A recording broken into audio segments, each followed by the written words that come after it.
Party के अध्यक्ष member of parliament barrister Asaduddin Owaisi साहब के ऊपर जानलेवा हमला कुछ देर पहले हुआ है।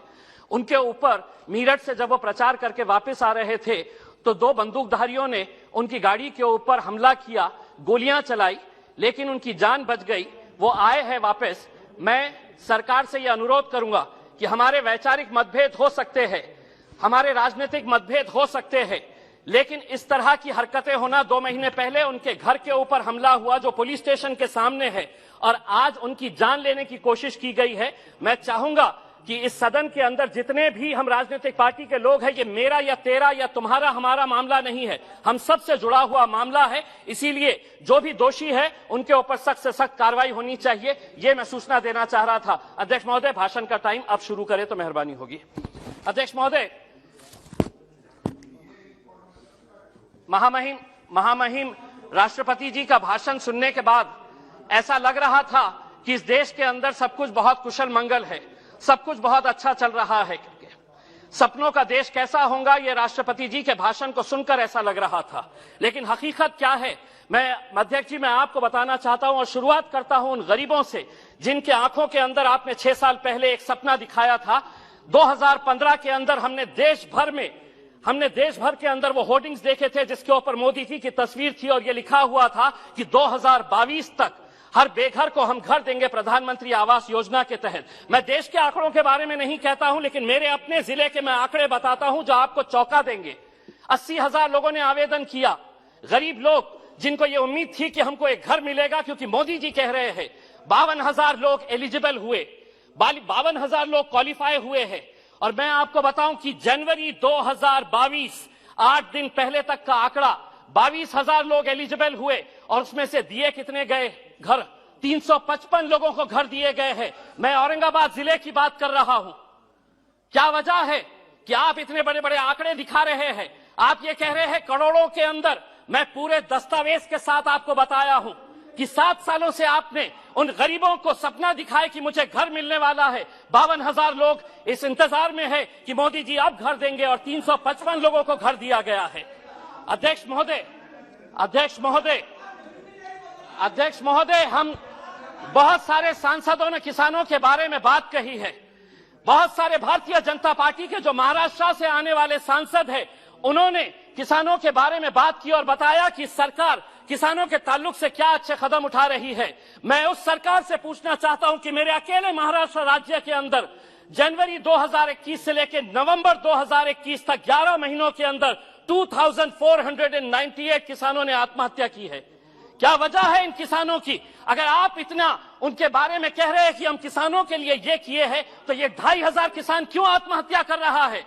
अध्यक्ष महोदय, ये small micro financing companies, private companies, banks loan नहीं दे रही, किसान उन प्राइवेट कंपनीज के पास जा रहा है जिसका इंटरेस्ट रेट इतना ज्यादा हो जाता है, किसान की फसल बर्बाद हो जाती है, पैसा नहीं, और जब वो वसूल करने के लिए किसान के पास जाता है तब उसको ये पता चलता है कि मेरे पास तो कुछ नहीं, तो वो आत्महत्या कर लेता है।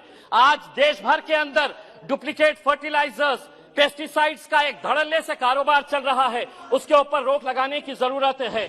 सुनिए आप, मैं हकीकत बता रहा हूं, आपको आईना दिखा रहा हूं। अध्यक्ष महोदय, कड़वा सच सुनने की आदत डालिए। हकीकत का आईना दिखा रहा हूं और आंकड़ों के साथ दिखा रहा हूं। मैं बेरोजगारी के बारे में आपने कहा कि 60 लाख लोगों को आप रोजगार देंगे। अध्यक्ष महोदय, जो इस देश की centre for monitoring Indian economy है, उसने कहा है कि इस देश के अंदर अभी दिसंबर का आंकड़ा उसने बताया है कि 53 मिलियन लोग बेरोजगार है। यहां पर आप 60 लाख कहां से देंगे? आप लोग 60 लाख बताइएगा किस कंपनी के अंदर देने वाले? अध्यक्ष महोदय, 2 मिनट का वक्त तो आपको देना। अध्यक्ष महोदय, आज मैं अगर भारतीय जनता पार्टी के बारे में कहा तो महाराष्ट्र की महाविकास अघाड़ी की भी पोल खोलने वाला हूं।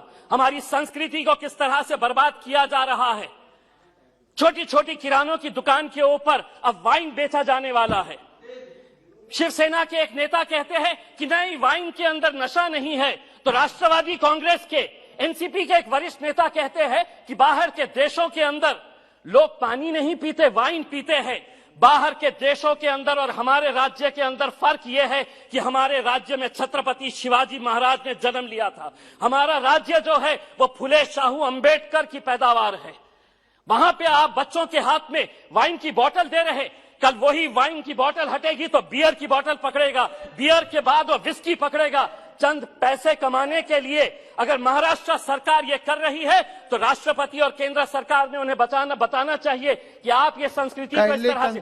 अध्यक्ष महोदय एक मिनट के लिए। अध्यक्ष महोदय रेलवे के ताल्लुक से भी हम आपको कहना चाहते हैं कि रेलवे के बजट के अंदर हर वक्त मराठवाड़ा के साथ जो एक पिछड़ा इलाका है, क्यों ये नाइंसाफी की जाती है? हर वक्त अधिकारी ये कहते हैं कि नहीं, इस क्षेत्र के अंदर आरओआर क्या मिलेगा, रेट ऑफ रिटर्न क्या मिलेगा। अगर इसी तरह पिछड़े इलाकों को देखने का नजरिया अधिकारियों का रहेगा तो रेलवे तो आगे निकल जा रही, हम बहुत पीछे रह जा रहे हैं। 70 सालों से हम इंतजार कर रहे हैं। बहुत बहुत धन्यवाद। आखिरी धन्यवाद। 30 सेकंड में अध्यक्ष महोदय, आपने अध्यक्ष महोदय, राष्ट्रपति जी ने अपने भाषण के अंदर इस सदी के सबसे महान शख्स डॉक्टर भीमराव अंबेडकर जी को कोट किया है और उन्होंने बताया है कि हमारी सरकार का मोटो है कि जो बाबा साहब अंबेडकर ने बताया था कि हमारी सरकार किन मूल्यों के ऊपर चलती है, तो लिबर्टी, इक्वालिटी और फ्रेटर्निटी, इन मुद्दों के ऊपर दूर दूर तक आपका इन शब्दों से कोई लेना देना नहीं है। अगर ऐसा तो यकीन मानिए कर्नाटक की उन बच्चियों को आप बाहर नहीं निकालते जो अपने सर के ऊपर हिजाब लगाकर 10 सेकंड अपने सर के ऊपर अपना चेहरा हिजाब से। मैं ये पूछना चाहूंगा, हमारी ये जो राजस्थान की बहनें बैठती है वो भी उनके सर को ढकती है, इसका मतलब ये नहीं है कि वो कोई जुर्म कर रही है। मेरे हिसाब से हम सरकार से यही अनुरोध करेंगे, इस देश की फ्रेटर्निटी, इक्वालिटी, ब्रदरहुड और भाईचारे को जिंदा रखिए साहब। धन्यवाद।